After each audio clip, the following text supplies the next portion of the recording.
welcome to the Balanced Lady Boss Show. Rebel girl Ingrid Riley, CEO and founder and serial entrepreneur of everything media in the Caribbean. Thankfully, we have her rooted here in Jamaica. I cannot say how excited we both are to have this conversation that has been in the making, made, being remade, all the mix. Thank you for joining us, and I'm really excited about what we'll be able to learn from you as a part of this experience. Yeah, looking forward to it as well. Yes, it's been a long time coming, but yeah, I'm excited. So I have a secret. Mm. It's not so juicy. The conversation will be juicier. But my secret is that since our last chat, I actually came up with a title, not because I was trying to, but because I was musing over what I took away from our 2 hours worth of sit down and labrish.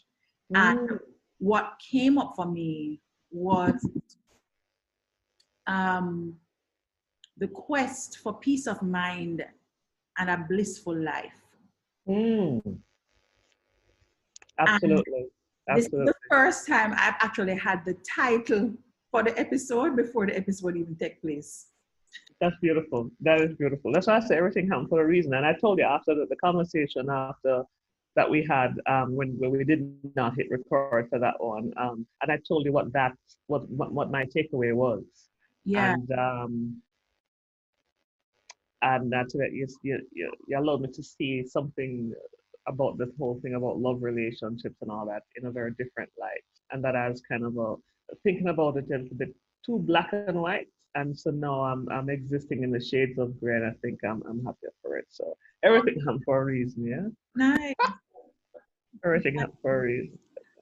All right, so I actually do want to take the conversation in the order of boardroom, bedroom, bliss, and I want to fold into the conversation of boardroom the journey that you started that was really a quest for more of your authentic self, more of your greatness and your power, and how that was going to show up in a place of work, and just how you've been exploring that ever since you were in university up until manifestation and the creation of Rebel Girl Media.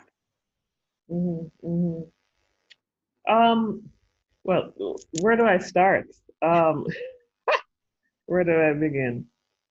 I don't know. I said I was a journalist. I was one of those people who it actually started before that. We used to write in letters to the editor. At the time, it was only one newspaper. It really feels like that right now anyway. Again, ironically, I should send in these letters to editor and have them published. Because I was always trying to, I was curious. My mother said that my favorite word was why growing up. And so I used to get them published in the Gleaner. Then I was curious about becoming a journalist. And I didn't get accepted into Karamak, which is our university here that's focused on mass communications. Instead, I wrote a daring letter to the then Startup Jamaica Observer and said the top 5 reasons why you would, in a sense, be stupid not to hire me. And they bought into my audacity, and I was called in, and I spoke to the editor-in-chief, I'll not forget him, Desmond Allen, and at the time, the CEO, I can't remember the name, if it was a Trinidadian guy or the Jamaican guy, I can't remember. And so they both spoke to me and they hired me on the spot. Right? But here's the thing, I applied to be a columnist, not a reporter, because I had no formal training. But while being a columnist, they were training me to be a reporter. So I ended up being at that time the only person who had a regular column, but also was an investigative reporter. So and I just kind of like took it and run with it then. And so that kind of tried, and then while there, of course, they were trying to be very innovative. So they were we had early access to internet. and we had, early access to these Macs. And of course, I'm going to date myself by saying that those were the Macs that you could actually front load floppy disks, right? Because this was the 90s, for crying out loud. Well, floppy disk alone, by the way. Right? So I've been a fangirl, a Mac fangirl since the 90s, since the late 90s. So and so that kind of led me to the curiosity of this thing called the internet. And I spent a lot of time and just kind of like searching around what I could search with that internet speed at that time. And then fast forward to during that time too, my family decided that they're going to own one of the early internet service providers. It was called Jamaica Online. And so I was going to their offices, seeing these banks of modems and learning what these things were, and learning about, just asking questions about where is this internet thing going. I mean, the early days of Amazon, this is a bookstore, and you're typing a URL and you press enter and then go, make a sandwich and come back. You hear this? Yeah, right. So yeah, it's so from then, and I just kind of took I think what has happened over the years when I've had time to reflect, I took the love of all things internet, and I took my media sensibility, my curiosity, and just kind of merged that, and then that just kind of led to different things. I after Observer, I went into politics briefly as press secretary for one of these political parties, and that lasted only 7 months because that's not my thing. And so I started my first media company then called Maverick Media, and we published what became Jamaica and the Caribbean's first internet guide. Because again, I like to curate. I like to have things in a single space so I can access it. And of course, so that's from a selfish point of view, and then it could help others. So we created this thing called iGuide Caribbean, myself and my business partner at the time, Suzanne Leakwe. It went on to win awards for innovation in media. And then we got recruited to a startup, a dot-com startup called Homeview. And then it just kind of went on and on and on. I just kind of followed my curiosity, and Maverick Media led to, co-founding Carib Clicks, which was one of the Caribbean's first online internet ad agents. It was the first online ad network in the Caribbean. And then I was just I was just trying different things. I was just like, let me see where this goes. Let me see where that goes. Let me see where this goes. And hoping to make money along the way or somewhere along. Are you getting paid for all of this exploration you're doing, right? Well, thankfully, yeah, because we eventually had an agency. I mean, I was freelancing as a consultant because people were, wanting to know how to navigate this thing called the internet, and of course as writing and all that. But we started Dutchbot Interactive, which was one of the first. We were the first at the time and the only at the time interactive agency that was led by two women both in Jamaica and in the region.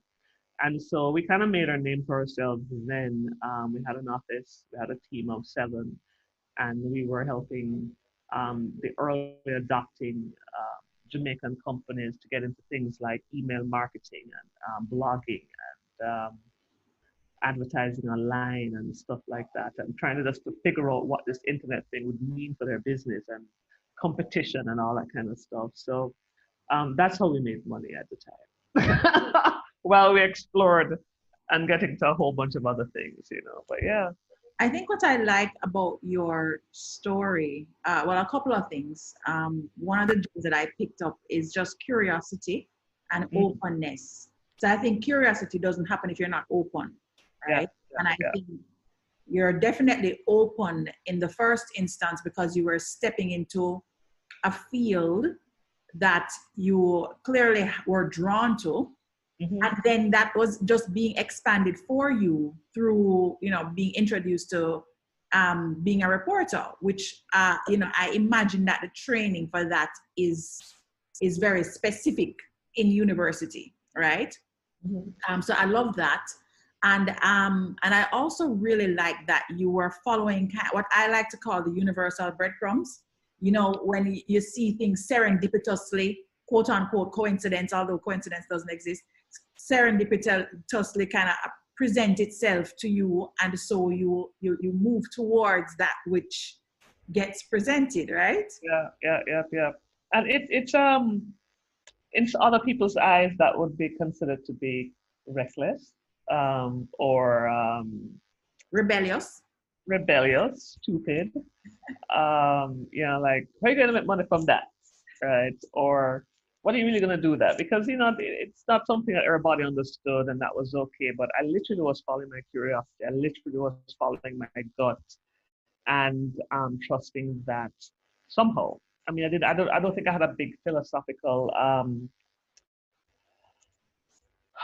context for it back then, but just sort of looking back, I realized that, oh, the universe was indeed taking care of me. But as I was trusting that, I was okay. I was living on my own. I was, rent was paying, I was eating, I was still going out to have a drink, whatever it is. But I was hungry to understand what this thing was, and what it meant for the world. And thankfully, of course, I was still traveling, so that, attending different events, reading out. I mean, I was always a voracious reader. So there are all these new magazines that were popping up to distill, to curate, distill, to analyze what this internet was, and the companies that were doing some interesting things, and um, why and what problems they were solving. So I was just like, I mean, I've always been a very just reader, and I like to take things, but not just from mainstream media. I've more been an alternative media kind of a girl. So I was always like, I only have one newspaper. I can't get my international magazines. Like, why? Right? Right. So every time I traveled, I'd like come with a ton of magazines and stuff like that were not already online. So it was just like a natural for me. I just kind of kept going and see where it was. I am definitely an adventurer, experimenter, and sometimes that can be dangerous if you want to put Troublesome.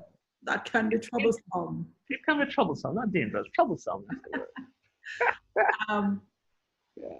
Talk to me about a couple of the high points in your exploration and your openness and curiosity. I remember you told me a story about Cuba that I thought was just absolutely fascinating. And then when I first met you, I was introduced to you around something that was being done for the Jamaica Tourist Board, which was the first of its kind in the Caribbean. So you kind of experienced a lot of firsts that were really great opportunities because you were open, curious, reckless, rebellious, all of the things, right? I would just love for you to share just a couple of the things that were high points, like, oh my gosh, look how did I land here with the community?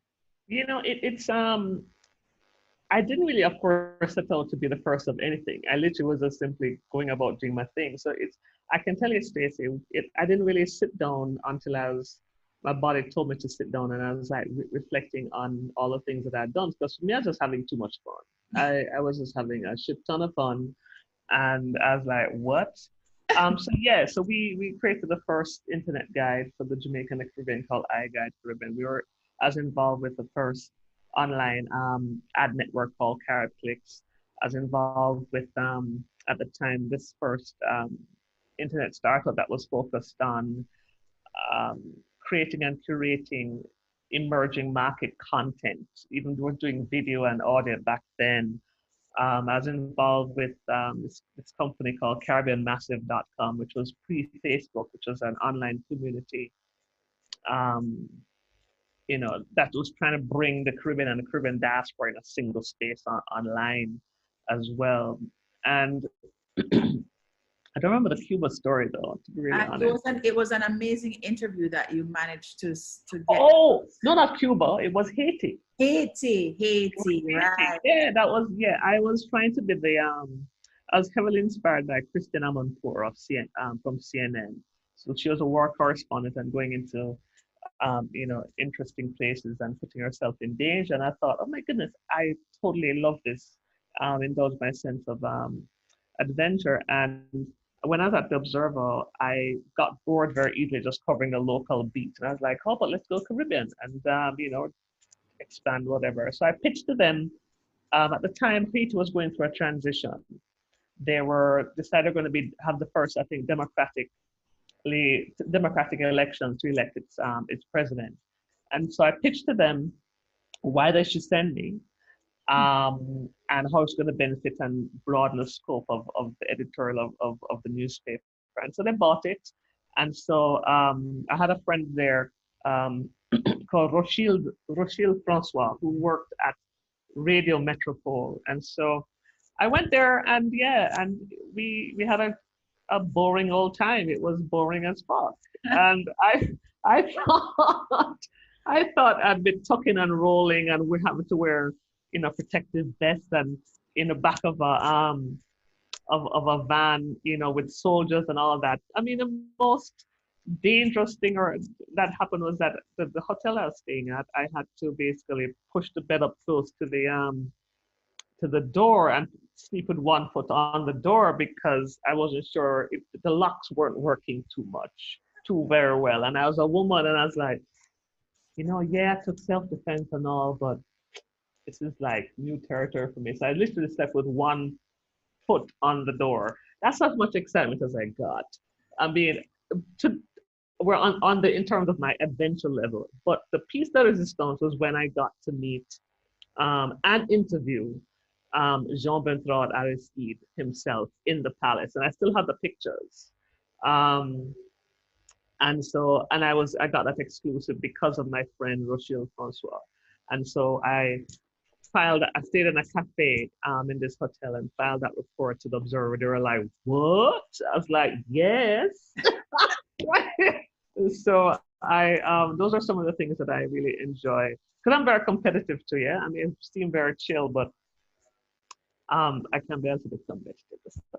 Yes, just a tad. Just a tad. But yeah, so I mean, and that sense of adventure, I think, is kind of what led to, when I look back, a bunch of different firsts. All right, so talk to me about the evolution of Kingston Beta and the Silicon Carib, because those things were like over a decade. So for me, it feels like a very long time, especially when you look at the internet and how long it's been around and all of that. But these things, are over a decade, and you were doing internet and doing Caribbean internet way before that. So what was the evolution? What kind of guided that community focus that brought Kingston Beta to life and birth Silicon Carib? I keep saying it was a very selfish scenario. It's again because while we were doing Dutchpot Interactive, Susan and I, and we were curious as to what people were doing elsewhere. And we'd always been bucking up people online or whatever chats and everything. I said, hey, what are you doing? Or what are you doing? And buck up Sandor Panton, who was doing Top 5 Jamaica. Buck up Chad Cunningham, who was doing jamdeal.com, doing his own version of eBay and stuff like that. And so I was like, gosh, and people are always calling me and saying, Ingrid, have you heard about this? Or do you know about that? And so I became just like a hub. And I was like, I need to put this, maybe, my business partner, and I was like, why don't you start a blog? And I was like, what the fuck is a blog? I didn't know what a blog was. And this was 2005, right? Yeah. So I went and learned how to create a blog from end to end, from web hosting, domain name, WordPress, doing all manner of things, editing. And so I created a blog. I harassed a lot of people during that week. But I did it. And so it was initially CaribbeanTechNews.com. Then as I was reading about different things, we were calling themselves Silicon Alley, Silicon Valley, and I was like, Silicon Carib, but not like them. It's really, really more focused on who we are and how we're going to leverage this digital age to be more of who we are. And so we did Silicon Carib, and then we decided to move all the conversations that we were having over drinks or coffee. Let's put on an event. And so I don't remember how I actually called it Kingston Beta. I think I remember how it was based in Kingston. Beta was almost like the stage before you actually go live and go big and in the market. So I made the Kingston Beta. Suzanne created a fantastic logo, and we had our first um, Kingston Beta event January 28th, 2007. Ironically, I'm actually in the Pegasus right now recording this, right? Using their Ah, nice. so and so it just kind of started. And we had 90 people in attendance. Um, I had the guy who I was doing Carbon Massive with, he flew from St. Kitts Mm. to come, Rodney Brownie. I had another virgin of mine who was,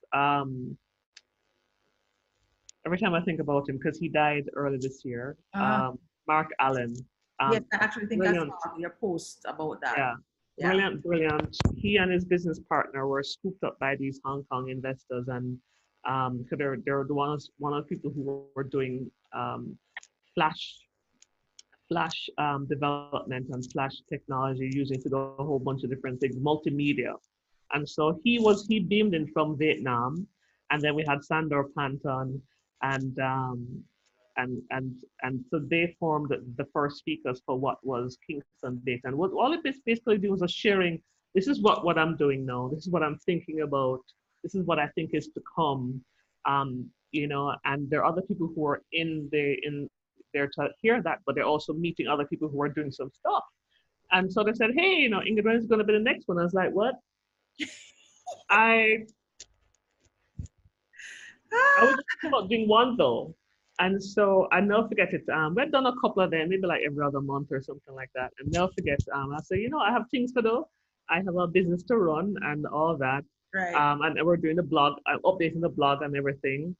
And Sandor Panton, Chad Cunningham, Jamie Ranston, who was also a developer and who was also part of the Homeview startup that we were involved in, they sat me down and was like, let me tell you something. You need to continue this Kingston Beta thing, right? Or somebody else will come and do it, or we're going to do it for you. And so they basically threatened me. And I was like, okay, let's just test it out. Um, and so started doing it monthly and just move it everywhere. So we're at the Pegasus, but that was we're basically using our own company funds to fund that, and we didn't have we're charging people to come in, but it was basically primarily coming out of our company funds. I said, let me just shift it. I moved it to Susie's Cafe, I moved it to Spanish Court Hotel, I moved it all around, and then it just started getting bigger and bigger and bigger, and I was like, oh, this is interesting. It just kind of getting bigger, and then I didn't know what I was doing, kid you not, until I went abroad and also met up with this American investor who heard about me. And he says, Ingrid, do you know what you're building here? You're building out an ecosystem. I was like, what is that? I said, I'm just bringing together some people who are, passionate about things. He says, this is what's happening in the States and this is what's happening here. And you are the lightning rod, not just for the Jamaica, but for Caribbean and for diaspora. And I didn't start to take it seriously until maybe year 4 or 5. And how I started to take it seriously because some people started to come for me. And they said that Ingrid, you have too much influence, you have too much power. And because again, I didn't know that there's this community that was building. I was building out a practice of community development. I was building out a practice of ecosystem building. As had grown this network, not just in Jamaica but across the region, because sometimes we'd beam the sessions live online. We'd invite so it became basically a standard community event where every event we had people from the community pitching their ideas, whether it's just simply ideas or they're already in the market with minimum viable products, or they're actually doing business online. They come and share their stories with the audience. People get to Q&A them, and then of course they get to hang out with them afterwards. So there's this knowledge exchange and stuff that was brewing. And as I didn't know I was doing all of that, and people started to come and wanted to cut me checks to sponsor and we're being written up as getting awards, um, and so and I was getting a lot of opportunity to go abroad and to speak. So I've been to Silicon Alley, Silicon Alley is in New York, Silicon Valley. Went to Silicon Savannah in Kenya and took some startups with me. Went to London. Um, so I started traveling just to tell people what was happening in Jamaica and across the region. And every time I went, people were like, "Really?" I was like, "Yeah, not just about bananas and beach still, but And yeah, wine and rum.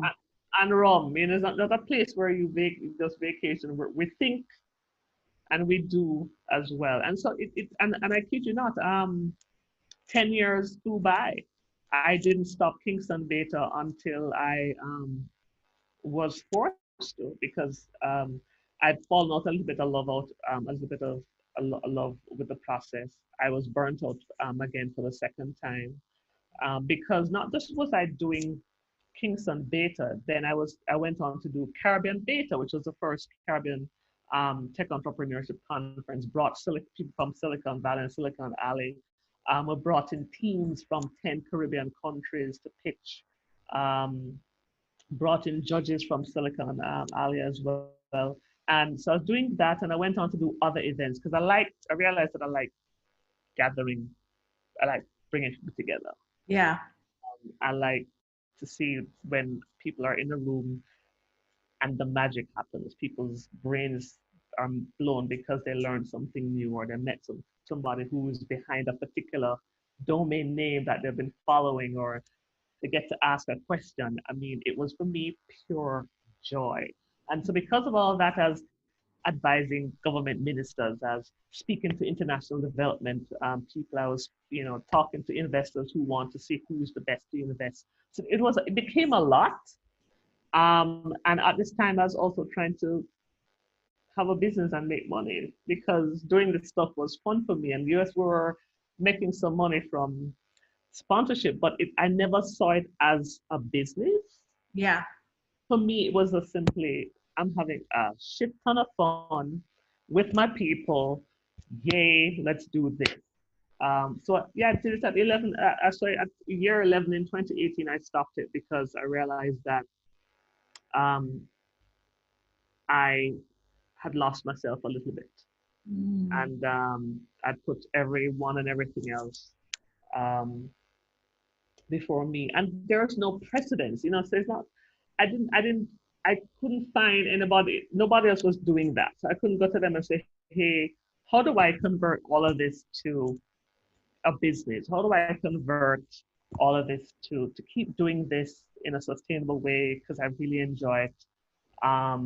I have the answer no, though, but but So sometimes you have to let it go to allow and I that did, to come. and I did. I walked away from everything. In 2018, I resigned as chairman of Startup Jamaica, which was the program that the government had asked me to come in and to turn around. I resigned from um, from the council that was advising the Minister of Tech. I resigned from mentoring everybody. I resigned from all the yeses that I said no. I said, leave me the fuck alone. I'm Hello, tired. girl. We're gonna have to have some lineup or resignations for myself very shortly. All the yeses. It's amazing because when it comes to you, it's in alignment with what you're seeking, and you're like, oh, look at this. Absolutely. Yes.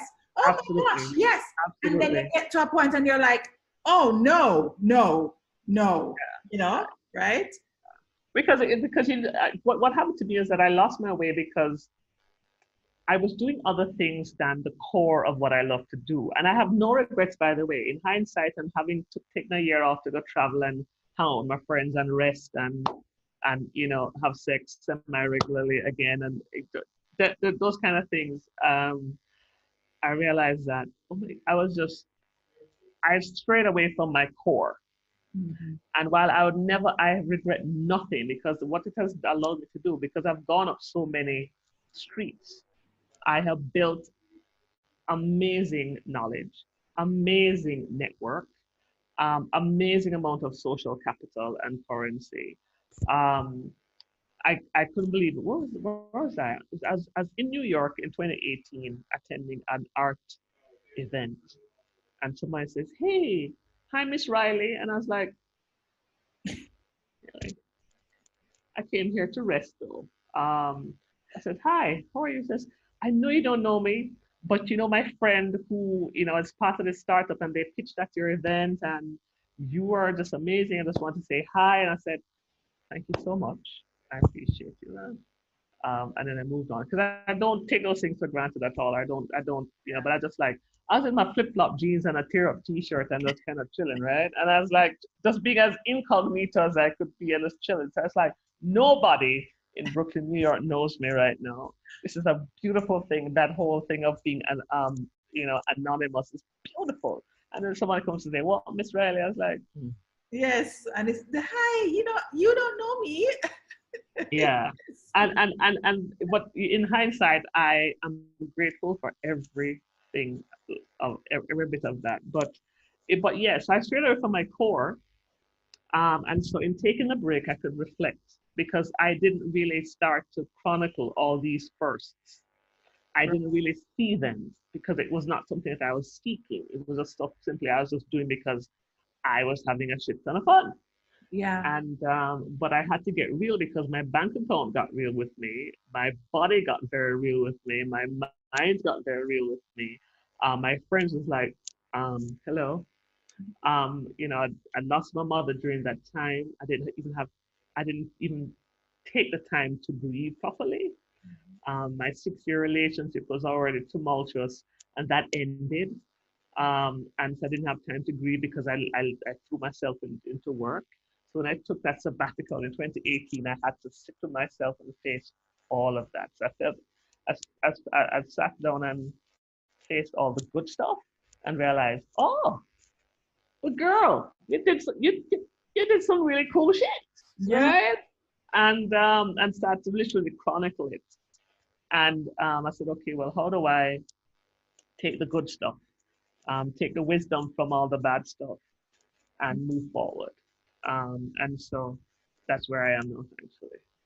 No, that's really, really inspiring, Ingrid. I have to say, and I tell you that it sounds to me like you've been on this quest. Mm. I mean, I can't remember the name of the vegan video game, but I guess Mario Brothers is also about Pac-Man or Pac, yeah. but it just very much occurs to me that you have been following this path with Mm, openness and curiosity towards a life of bliss.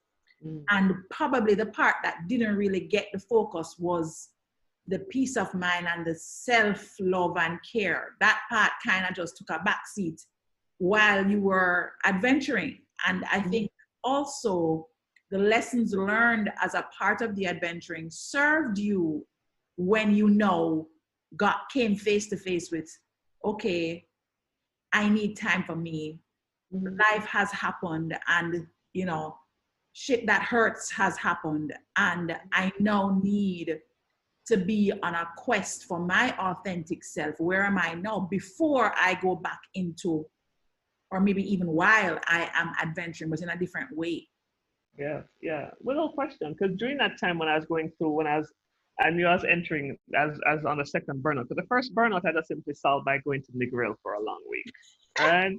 Yes. And I solved that too by I went to Europe for a 4 city tour for a month. It was the first one was, I think, Olympics. Olympics was what, 2014 or something like that. I don't remember. Yeah, but we went there for just ahead of Olympics um, to my current partner and I. So I went away for a month. So that was how I was trying to cure burnout number one. And when burnout number two included my bank account, I was like, Ross, hold on. Oh, going here, so, right? Um, and so, but during that time, I got deeply into meditation. I took up yoga on a regular basis, and I was starting to read different books. But the meditation is what really saved me because at the time, at one point, I peaked. I was like 214 pounds. I was borderline hypertensive. I was a chronic insomniac. Mm. um, and just not taking care of myself.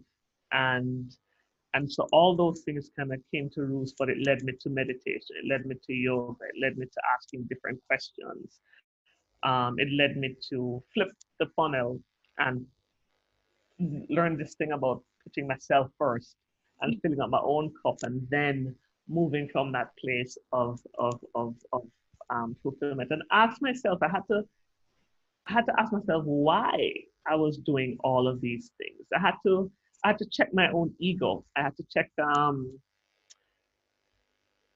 see if I was on an ego trip, or I was still on my mission. Was I in?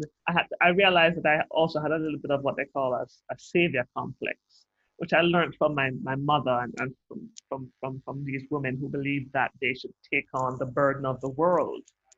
And that's how you get your sense of validation that everybody else comes first and you come last. And so I just learning how to change that martyr mentality to one of, this is what I really love to do. Um, I believe what I love to do can make me money and be sustainable. And also, in the core of all of that, it is still mission driven, because I want to have this kind of an impact, or I want to connect with these kind of people. This is what I want to put out into the world. This is what I want to say. This is what I want to do. This is what I want to connect with. This is what I want to work with. So it became a more purpose-driven adventure. Mm. No. Yeah. No, that's just really that's gonna be my intro minutes, 3 minutes, whatever, because the truth is that as women, we do that to ourselves. Oh my God, yes. Yeah. I'm not sure what kind of wiring we end up with. Why? It's socialization, That's all it is. It's Yeah, socialization. yeah, That's it. you know. Yeah. But thanks for that sharing, for being so vulnerable and sharing that. Now, in this quest, one of the things that you talked about as a part of it, your adventure and having fun, was being in relationships that were just fun. Even if it was tumultuous, you were having a good time. Yeah. How have you navigated the space of being a gay woman Mm. and experiencing and amassing such success? Were you just like in the back of your mind not thinking about it, or just kind of like, oh well, nobody really knows, or like, were you fully like just present to your full orientation and just being with people about it? Like, talk to us about that. It was, you know, being queer in Jamaica, or being queer in anywhere, but being queer in Jamaica because of its reputation, which is highly unwarranted on a number. We're not the most homophobic country in the earth, and on earth, and never has been, right? Um, but being a queer woman, being a woman in tech, being a black woman in tech, being a queer person in tech was interesting. But I know the queer part never really come to a head, or I don't think it didn't really come to a head, because it was also natural, because my girlfriend, my partner at the time, who I was with for 6 years, used to come to the events, and at the end of the event, she maybe bring me a plate or something, because she knew I'd be busy there chatting, and I'm not eating or drinking because I'm Yeah, just in my zone. yeah. Um, and I can tell you that, while I was mindful of being queer, and okay, so reason why it's conflict, because I was just living my life.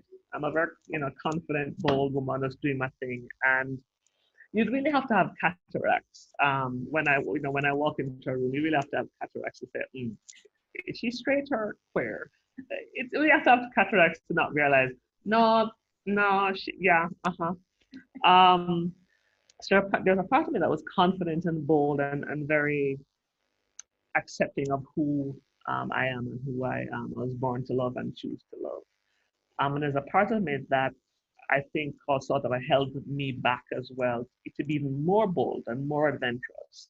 Because at one point I used to tell my girlfriend at the time, I was like, I don't want us to do this in public because, people know. And she busts out laughing. She's like, girl, please.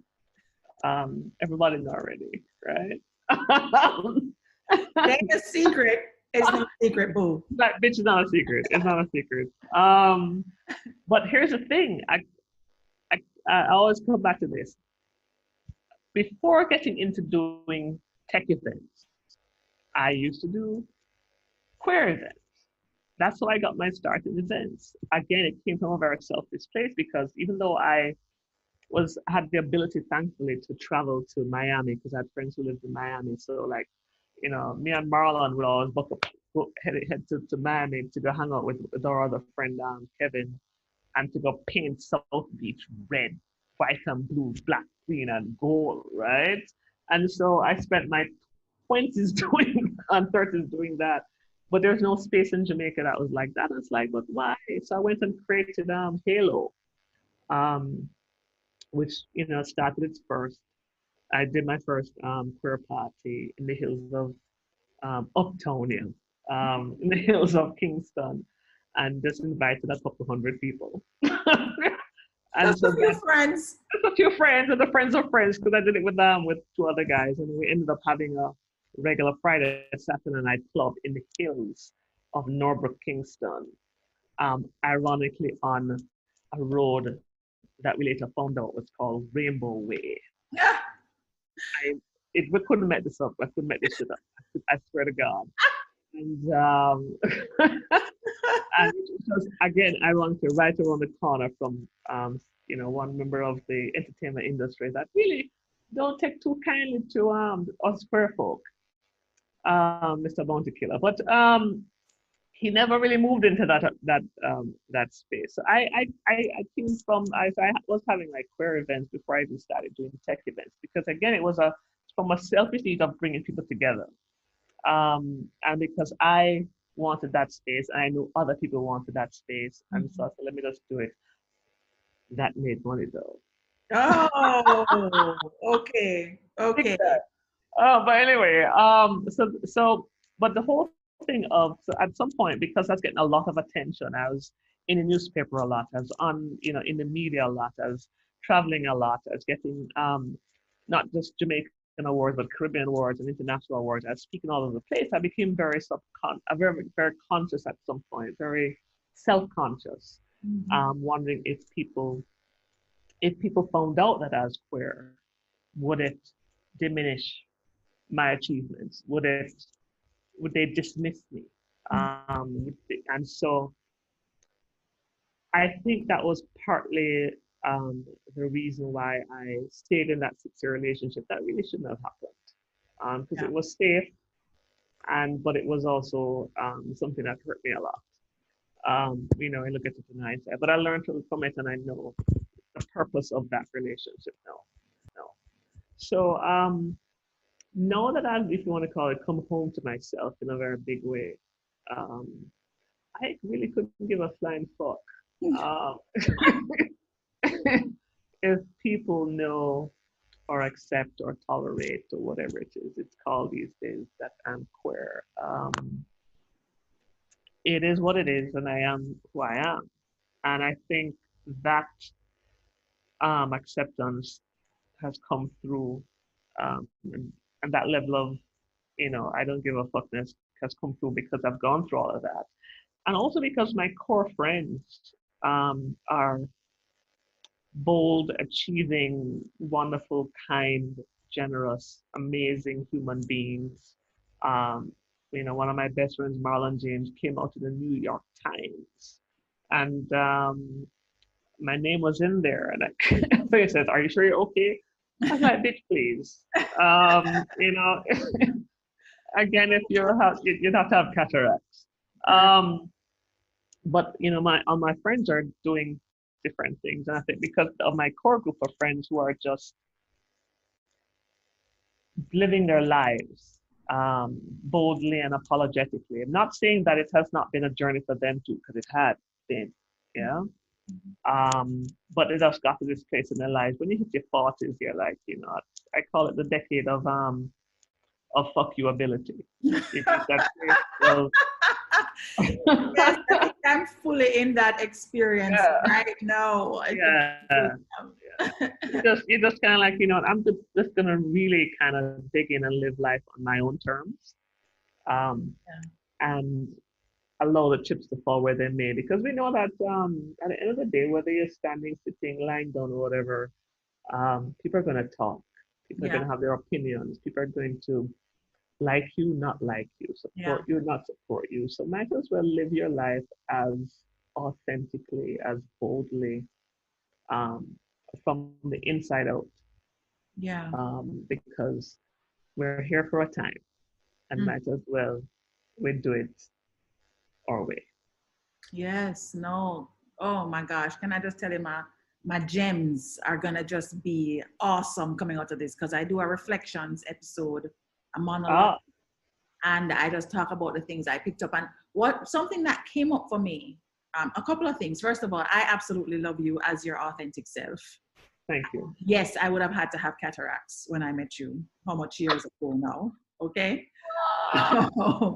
Yeah, You mean you knew Stacy? Oh my God. I don't really care, I don't really care who you choose to love. I just love that you choose to love because I think that as human beings, that's what we are called to do is to connect, Absolutely. to co-create. And Absolutely. you said something that really hit home for me about staying in that 6-year relationship, and having that almost like a security blanket in being queer, Mhm, having that mhm, as somewhat of a security blanket and not stepping away from it because not being sure of what would be happening as a single queer woman in the space and all mhm, the things you're exposed to hit mhm, home for me because I did that with my marriage to my husband and using that as a security blanket because I didn't want my kids to have a different last name and I didn't want to be seen as somebody that had children out of wedlock and I didn't want just all this foolish shit, the foolishness that we have been socialized into shaming yeah, ourselves about, whether we're queer, straight, in between, backward, yeah, forward, yeah. sideways. Absolutely, absolutely, absolutely. The shame and the guilt because of all the things that these My beliefs that God. we took on from other people, and that has no bearing on who we are, what we live, and it's not an easy thing to do because I know I have friends who are in different aspects of the digital media, entertainment, film, TV business who are in the closet, um, you know, and Mm. they're all about their work. Yeah. They're ones who are just not just in the closet, but also even straight, and they're all about the work because they can't handle the other side. They're not willing to face the other side or they don't believe that they can be the best of who they are in work and also take that the best of who they are in love as well. For them, they've been maybe beaten up and they don't want to face the stuff in love, and that they get their internal and external validation from being an overachiever in work. You know what I mean? And so they have to go through their own journey, but it's not an easy journey to come to to come to that space where you realize, you know what, living life on your own terms is not a It's not an easy thing to do. it's a How, choice. however, it's not an even easy choice to make. However, it is the ultimate balance. It is the only choice. It is the ultimate balance. It is the only choice. And we are actually robbing ourselves of our true authentic, the fullness of our true authentic power by Mhm. thinking we can compartmentalize. Because as you are with one thing, so you are with everything. Yeah? You know, I So learned that when people tell you that they're excellent at compartmentalizing, run away. fast. Because I mean, when I didn't realize that just the term compartmentalize is actually defined as like an emotional or like a psychological disease kind of a thing. Because when I Google it, I was like, shut the front door. Um, wow. So people who call themselves you know they can compartmentalize very well. It means that they have a shit ton of stuff hiding in other little things that are going to come out and bite their ass Yeah. and the people's ass around them Yep. if they don't quit that shit, Yep. right? And don't face Absolutely. it. But it is, yeah. Aside, so I know that in dating forward, I was like, no, in terms of, yeah, I'm great at compartmentalizing. I was like, nice to meet you. It was nice to meet you. Have a good life. Bye bye. Go handle your shit and then we can talk. Exactly. Exactly. Nice. I love that. And how are you now? I think when I think about your life and how you have been really self-actualizing, which is an ongoing journey until we're no longer here, right? We just self-actualize at different levels and keep leveling and leveling. Um, Mhm.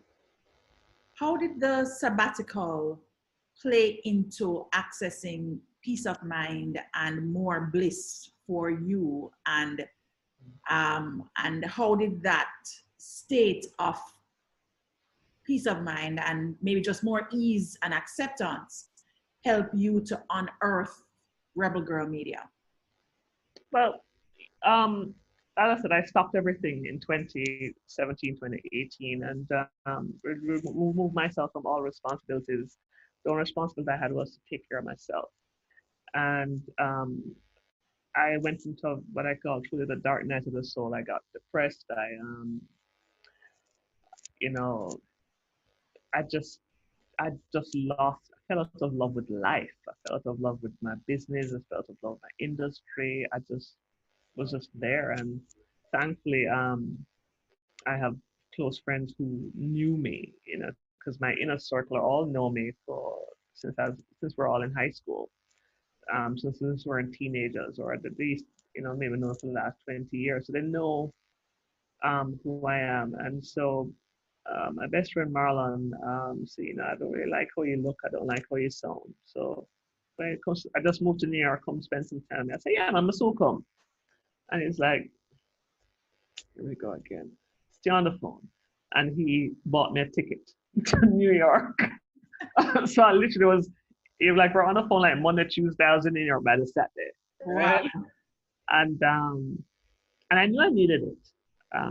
But I just didn't know how to ask for help, or didn't think. I was just in a zone. I was just in a depressed, whatever happened zone. So I went there, and when I look back at some of the pictures from then, I was like, damn, you were one depressed motherfucker. Oh my God, I really was. And so he gave me the time and space um, to just be. And he would make sure that I come out of the house and go hang out with him and his friends, meet different people, because he knows that I'm a sapiosexual. I love people. I love smart people. I love being around people who are just brilliant at different things, and also have that rebellious, That you know, it. unconventional. Yeah, I love, yeah, edge. Yeah, it's a thing for me. And so New York woke me up. And I knew I needed that level of that kind of second environment that was dynamic, that was interesting, that I was seeing new things, having new conversations, eating new food, sleeping, still meditating, and to just simply stop, Mhm. catch my breath, and to reflect about what the last 11, 12 years looked like, because I really didn't stop. I was treating what should have been a marathon like a sprint. And that's why it burnt me out on so many different levels. And that's why I was able to lose myself in that process. So I had to reflect, and when, it's almost like your friends had to remind you of who you are. Says, Ingrid, you're quite extraordinary. Have you had something? I was like, what? And that's when I started to actually sit down and tabulate like the things that I've done. And I was like, okay, that's a lot. Um, and um, and so I started to turn, so the frustration turned to appreciation. The depression started to turn to a lightness of being. Um, I rediscovered joy, just simply being present with my friend, just simply walking a couple of blocks and just looking at different people, laughing, just smiling again. Um, and I just, it's sort of a time to sort of heal myself, um, and to receive the love that my friends was giving. Because I didn't just go to New York. I went to Malaysia to do the last piece of work that I was doing. Went to work with this. They're based out of London. I can't remember the name right now. The organization called me and said, "Can I come to Malaysia to speak and to do this workshop?" I was like, "Sure." I said, "All right, I'll use that money to um, ease," because I said I didn't want to work. And so that money actually lasted me for almost for the year that I was on sabbatical. So I went to New York, went to Atlanta, went to Miami, eventually went to Trinidad for 4 months, which was only supposed to be 2 weeks, but I went to Trinidad for 4 months. I couldn't believe Trinidad whole myself, right? But during that time, my friends held me up. They showed me myself in my mirror. They realized what I was going through, and so they just kept feeding me a lot of love, time, and good food and laughter, reminded me that, almost like kind of, start at the battery again. Yeah, yeah. I didn't start thinking about Rebel Media or what was going to happen next until I was in Trinidad, and many trips to Maracas Beach to eat bacon shark, and many trips to some of my favorite restaurants to get drunk midday with my friend Nicole, and and there's also a lot of sleeping. I didn't realize how fucking tired I was. It's not until And you stop, that you're not really. until you stop, and it just like Yeah. right? Mm. And so yeah, so I just started like asking, what do I want to do next? What do I want to do next? And what does it look like? What does life, not just the business, but what does life want to look like? And I said, yeah, I definitely want a partner. Definitely want space to spend time with my friends, more time with my friends, because I had neglected them a bit. Spend some more, being a better aunt to my amazing, nephews and niece, and creating a business. Go back to what I had originally, the belief that I originally had, which was to decide on the kind of a life that I wanted to live, and to build a business around that. Oh, that's good. And Decide so on the life you want to live. to live and Build. build a business around that. So I went back to read my original books from of this guy that I fell in love with, in terms of how he built his life. Jason Fried, um, he has a remote company called, and they do this collaboration, and project management app called Basecamp. Oh, I know Basecamp. Yep. And so I've been following him since like Profit Kill Philip. And so he built $100 million US business, by working 40 hours a week, by having remote teams around the world. And I remember going back to revisit videos of him talking about that very thing, about deciding the kind of life you want to live and build a business around that. Rereading his book, reading his book, rereading his book. It doesn't have to be crazy at work, and kind of ingesting content around that. I said, yeah, I'd rather I'd rather make 10 million US dollars a year and be a happy bitch with a happy wife and a happy bunch of friends, and I can work from anywhere as usual, or make home in, here in Kingston, or have one in LA, or in New York, or wherever I choose to, and just be happy and healthy, and continue to be whole and live from that place, than me burn myself out trying to become a billionaire. Don't get me wrong. If this path take me to $1 billion US dollars, I'll take it. I say thank you, God. Right? Hey, I have no problem being, a Caribbean version of Oprah. I don't mean it. I don't have to come in as Jamaican Oprah. Yes. At all, right? Um, but I just kind of want to do it myself. So Rebel Girl Media came from that, because that was me embracing all of me, because I put up this this post just the other day, actually. The whole, this whole trend about where it started and Oh, how this it's is where going. and how it's going. Yeah. I think I saw yours. I've been so poor with my social media, and social And distancing is what I've been doing. you need to do some more, trust me. And so I found this photo of me when I was in the heat, in the midst of doing, Silicon Career, the blogging stuff and the events, and I had created some merch. And so like I think that also like a 12-year-old photo that says .com mogul, I make money online, right? As I don't remember which event has that.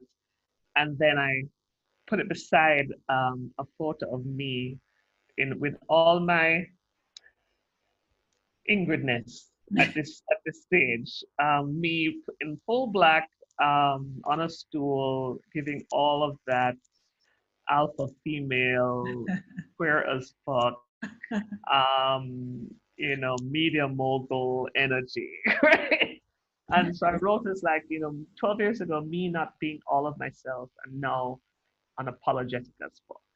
And Ah, that's kind of where I am. So I'm allowing the chips to fall within me. And I have to tell you though, when we did that initial conversation, I didn't record. I was like, Lord, maybe the Lord is trying to save me from me talking about all that queer shit. Maybe I'm not ready. I'm not ready. I'm not ready to do this. Even though I have actually outed myself on other podcast interviews over the last couple of years. But I just decided to say, you know what? I'm a woman of a certain age. I'm a Generation Xer, and that you won't get me to say on the show. I will yeah, not tell I you my age. I actively respect that because I am also approaching that place where one, my children don't remember my number, and that bothers me. And two, I'm like, well, who the fuck cares about the number? Like, let's just can we just be? I know my number, and that's what counts. Okay. That there you go. And I was just laughing the other day, saying, all my friends are reaching a certain age, in their mid 40s, and thing there, and them reaching 50. And I was like, would you all stop telling the world you're right, your correct age? Because right now I'm telling people I'm stuck at 43, right? Can I just stay there? But y'all out there saying, oh, it's so good to be 45. It's so good to be 50. I was like, shh. Right? Yes. And of course, we end up laughing because, of course, we're quite happy to be where we are. No, no, no. I like that as the actual phrase. We're quite happy to be where we are. And Okay. this talk has been really instructional for me as well, Ingrid, because as you know, I'm in transition mode. Mm. And I've been actively speaking a sabbatical into being. And I think the hardest part is I don't know how to do it. And I think what happened with you is that it was done, and I think that's probably what's going to happen with my partner. I think because he's the one that hears it the most. Like, I think maybe even 3 months, maybe 6. Like, I just, just everything stops and I can figure out because I find that the clarity, I have a lot of clarity Oh around my God. what I don't want. Yes, yes, The yes. path to, it's like how you came up and with, okay, so this is the direction I'm taking things. And, Rebel Girl Media and, Sun C and Sensei. And, that part for me is still blurry. Mm. And being able to even just have moments where I can not only think about it, but I can work on something and feel like, oh yeah, let me follow this trail. That does not exist for me in how I'm currently creating my time experience, my work experience. Mm-hmm. And so I'm really very curious as to how I'm attracting these conversations. All the conversations I've been attracting with my podcast have been pointing to sabbatical, own business, step into your greatness. Mm-hmm. Everything will fall into place. Mm-hmm. Mm-hmm. And I'm just clear that there is a point in time where I'm going to call up and be like, bitch, You did it. Yeah, yeah. It's and don't let it happen to you. You lead it. yeah, Because I said my second burnout is what kind of took me there, and because I just wasn't stopping. The first burnout was like whatever. Second burnout was like, oh, okay, and we've heard this before that universe speaks to us in whispers, and then we don't hear it. It pinch you, and if it don't, it slap you, and it match chuck up. you down. You know what I mean? And so. please, as you said, I think you said it too, that before I went off on my sabbatical, you used to hear me say it, that, I need a break. I need to leave Jamaica. I need to do something for myself.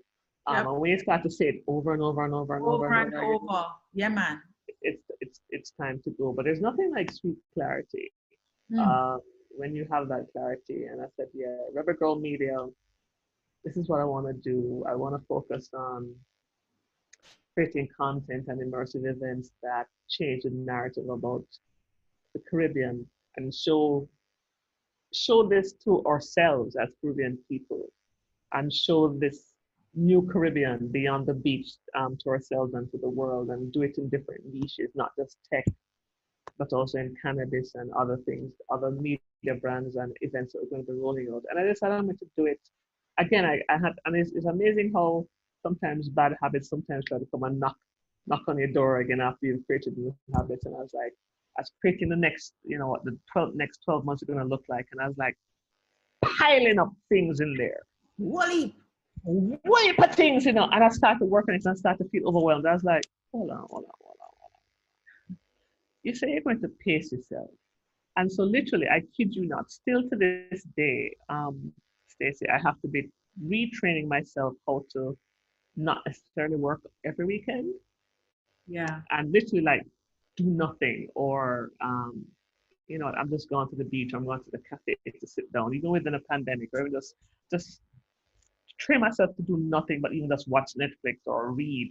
It's a rewiring, but I'm getting better at it because I realize instead of trying to do 25 things in 1 year, Ingrid, how about looking at the most impactful, useful, fun things that will have, you believe that you want to, because you're tethered to these things for months and years at a time.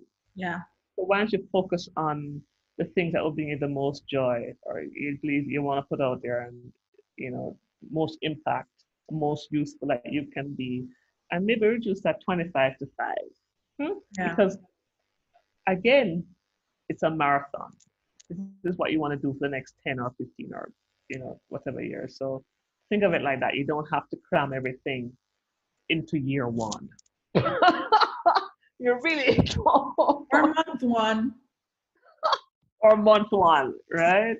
And so the sweet clarity that comes with that, and the acceptance that, yeah, I'm going to make this a lot of fun, and share it with my woman, share it with my great friends, make a lot of money, make amazing impact, and be proud of the work even more proud of the work that I put in, because it's even more conscious.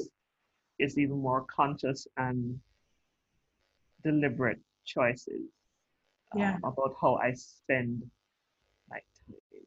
Mm-hmm. No, that's good. Oh, wow. This was great. Okay. So, Yeah. closing question, Yeah. one that I ask all my guests. Mm. If you could share one thing that women who are listening to this episode should either keep top of mind or write down somewhere that has really helped you in navigating boardroom, bedroom, and bliss, what would that one thing be?